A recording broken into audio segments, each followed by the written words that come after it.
ফেসবুকে ভাইরাল হতে হলে বা ভিউজ পেতে হলে প্রথমেই বুঝতে হবে অডিয়েন্স কী দেখতে ভালোবাসছে, মানে হলো অডিয়েন্স কোন ভিডিওগুলো দেখতে বেশি পছন্দ করছে। তো সেই রকম টাইপের ভিডিও বানাও, বানিয়ে এক সপ্তাহ দেখো তোমার ভিডিওতে ভিউজ উঠছে কিনা। যদি ভিডিওতে ভিউজ উঠে তাহলে ওই রকম টাইপের ভিডিও বানানোর চেষ্টা করো, তাতে অনেক বেশি ভিউ উঠবে এবং তোমার ভিডিওটা একদিন না একদিন ভাইরাল হবে। আগে দেখো কোন ভিডিওগুলো বেশি ভিউজ দিচ্ছে, বেশি ফলোতে নিয়ে যাচ্ছে, তো সেরকম টাইপের কন্টেন্ট খুঁজে বানাও, তাতে তুমি অনেক সফলতা অর্জন করবে। তো চলে এলাম রান্নাতে। আজকে আমি রান্না করব আমোদি মাছ। বাজার থেকে নিয়ে চলে এসেছি আমোদি মাছ, বাজারে কিন্তু কেটে দিয়েছে, আমি বাড়িতে এসে ধুয়ে পরিষ্কার করে নিয়েছি এবং নুন হলুদ মাখিয়ে নিয়েছি। এরপর ফ্রাই প্যানটা ওভেনে বসিয়ে তেল দিয়ে দিয়েছি। তেলটা একটু গরম হয়ে যেতে একে একে করে আমোদি মাছগুলো দিয়ে দিয়েছি। এই শীতের মরশুমে আমোদি মাছ খেতে খুবই ভালো লাগে, তাই না? তোমাদের কার কার ভালো লাগে কমেন্টসে জানিও। এই যে দেখো কত সুন্দর হয়ে গেছে, আমি এপিট ওপিট করে উল্টে দিচ্ছি। আমোদি মাছের সব রকম খেতে ভালো লাগে, 12 মাসই খেতে ভালো লাগে বলতে গেলে, বিশেষ করে শীতকালে খুবই ভালো লাগে।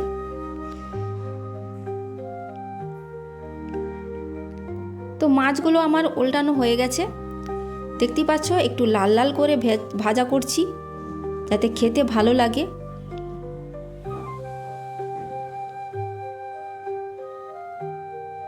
তো মাছগুলো আমার ভাজা কমপ্লিট হয়ে গেছে, আমি একটা থালাতে তুলে নিচ্ছি।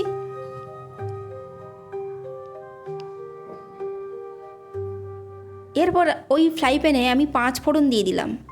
দেওয়ার পর আমি তেলটা দিয়ে দিয়েছি। এরপরে আমার কুচিয়ে রাখা পেঁয়াজ আর টমেটো দিয়ে দিলাম, দিয়ে ভালো করে নাড়াচাড়া করছি। ওর মধ্যে একটু লবণও দিয়ে দিয়েছি যাতে পেঁয়াজ আর টমেটো তাড়াতাড়ি গলে যায়। এরপর ওপর থেকে 2টো কাঁচা লঙ্কা দিয়ে দিলাম। একে একে সমস্ত মশলাগুলো দিয়ে দেবো।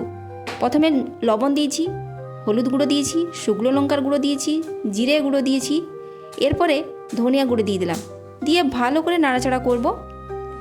তো নাড়াচাড়া করা হয়ে গেছে। এরপর আমি দিয়ে দেব কেটে রাখা বেগুন।